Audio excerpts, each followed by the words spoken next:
to it, but we're only looking at one bond right now.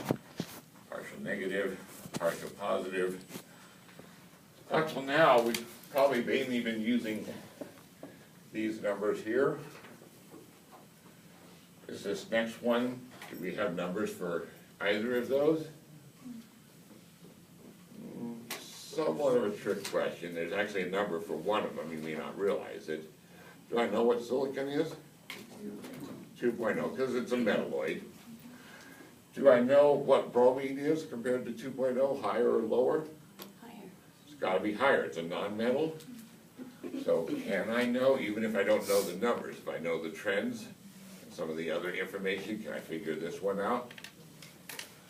So bromine must be partial negative, silicon partial positive.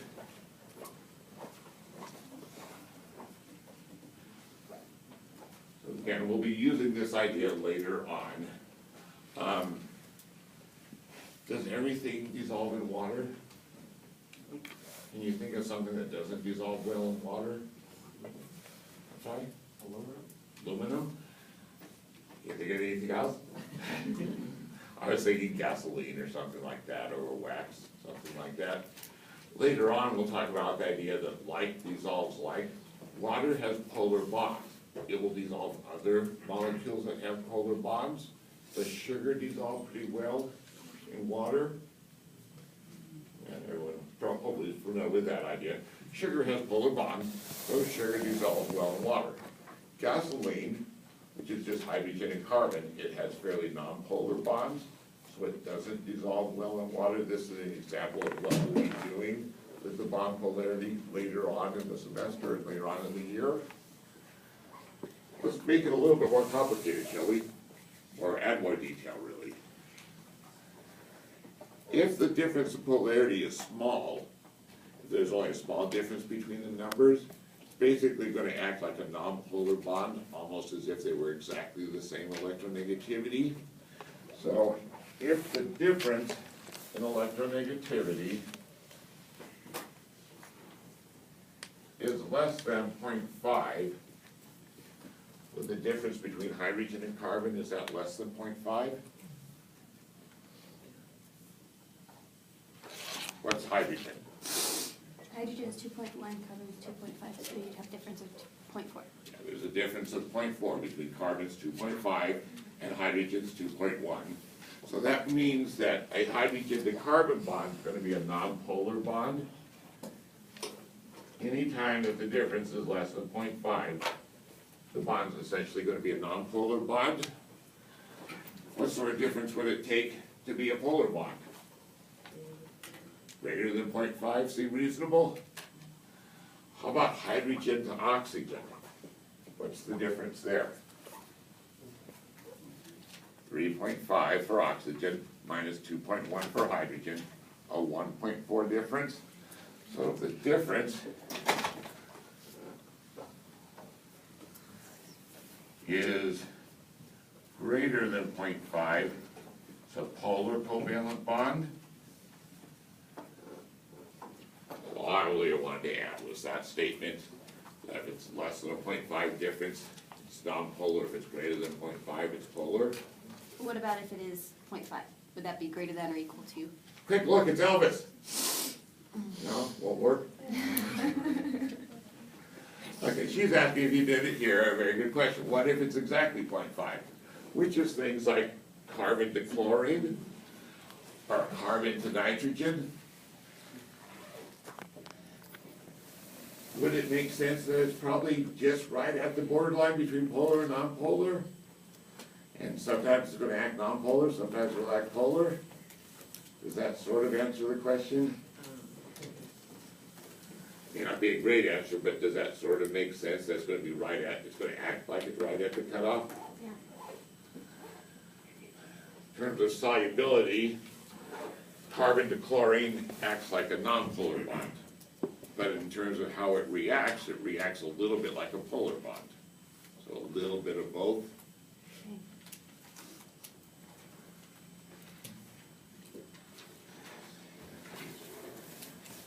Okay. what we're trying to do here is talk about how the electron cloud gets distributed in a molecule, where the positive charges are and the negative charges. Wouldn't it be nice if there was only one way to do that? Does it sound like there's gonna be more than one way to figure out where the positives and negatives are in a molecule? So the other way is something called formal charges. And again, it's a little bit numerical, a little bit mathematical. They're both valid approaches, and in a lot of molecules, you have to take both electronegativity, or more correctly, differences in electronegativity into account, and also you have to take formal charge into account.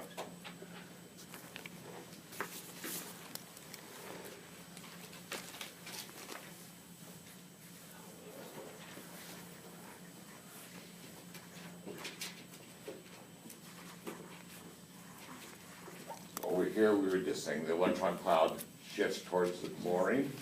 So more of the electron cloud where that bond is around the chlorine.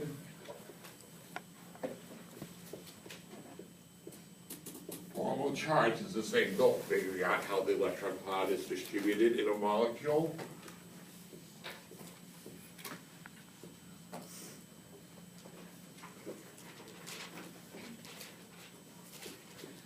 If I gave you the relatively simple iron hydroxide, does that look like the right Lewis dot structure for hydroxide?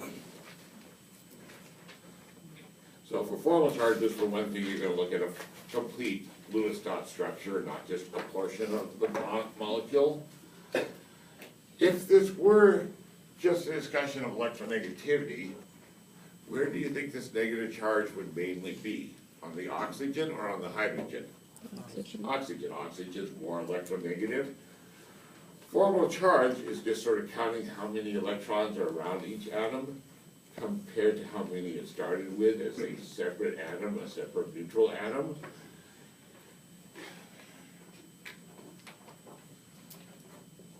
How many electrons would a neutral carbon atom have?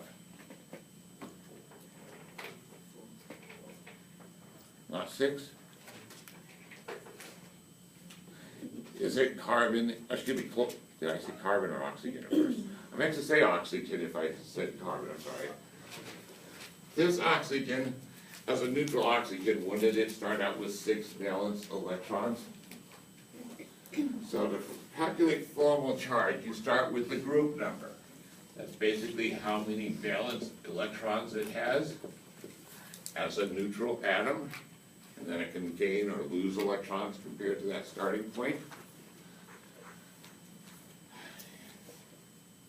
In this bond here, we're going to treat it as if half the bond belongs to the hydrogen, half belongs to the oxygen. In reality, it's a somewhat polar bond, so it's a little bit more than half that goes to the oxygen, a little bit less than half goes to the hydrogen. But we're going to simplify and say half goes to the oxygen, half to the hydrogen.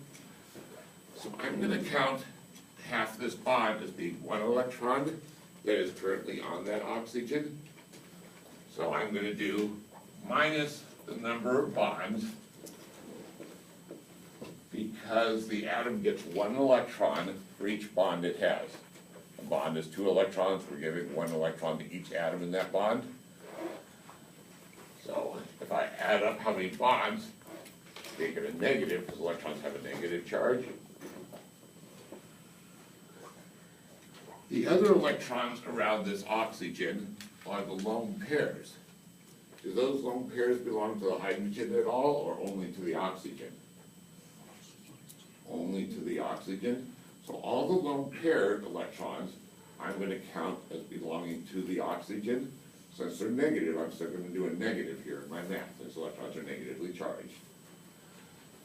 So minus the number of bonds, minus the number lone pair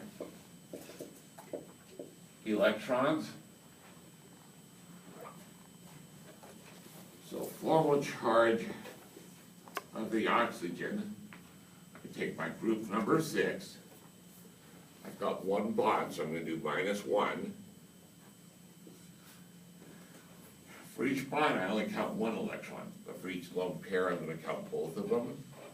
How many dots altogether are in my lone pairs? 6, so I'm gonna count all 6 of those as belonging to the oxygen.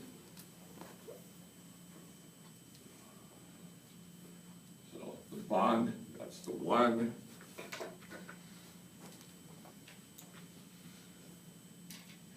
That's 6 there. That's my 6 lone pair electrons.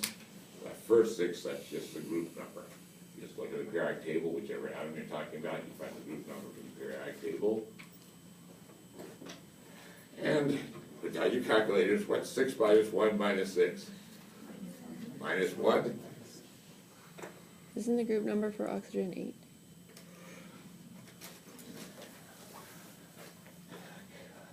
Trying to double check what they're showing over here. This periodic table has 2 group numbers. I think you might be talking about the atomic number, which is the number of protons. Yeah. But the group number is the number right up at the top above the green oxygen. Okay. And the 6A is particularly what I'm talking about. The That's Greek sort of the numbers. older group number.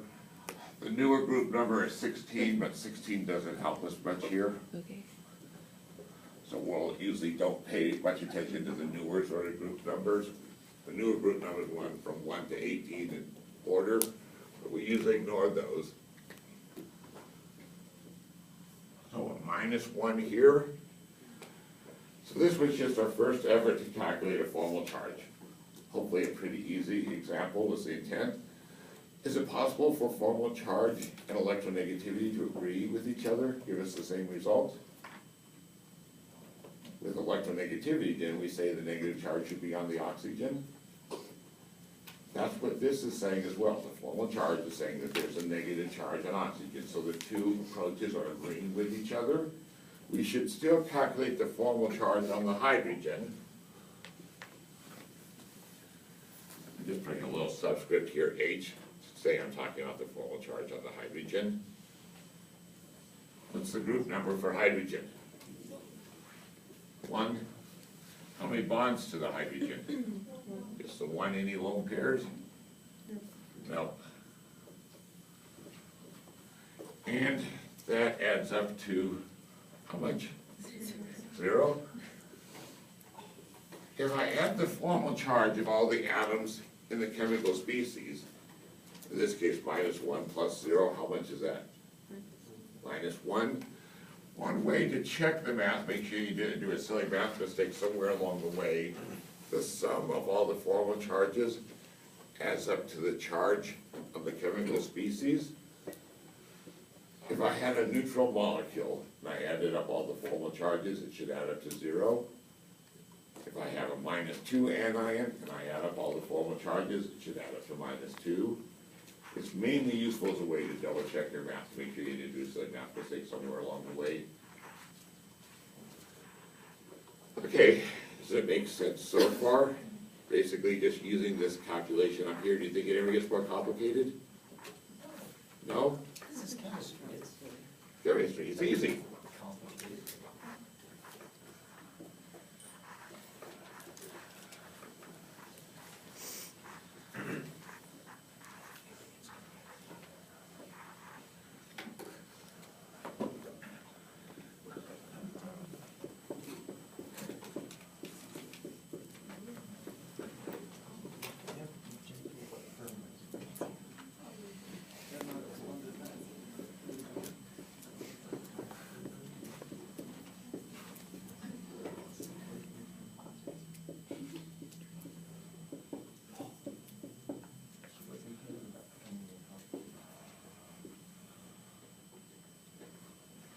Here are a couple of examples.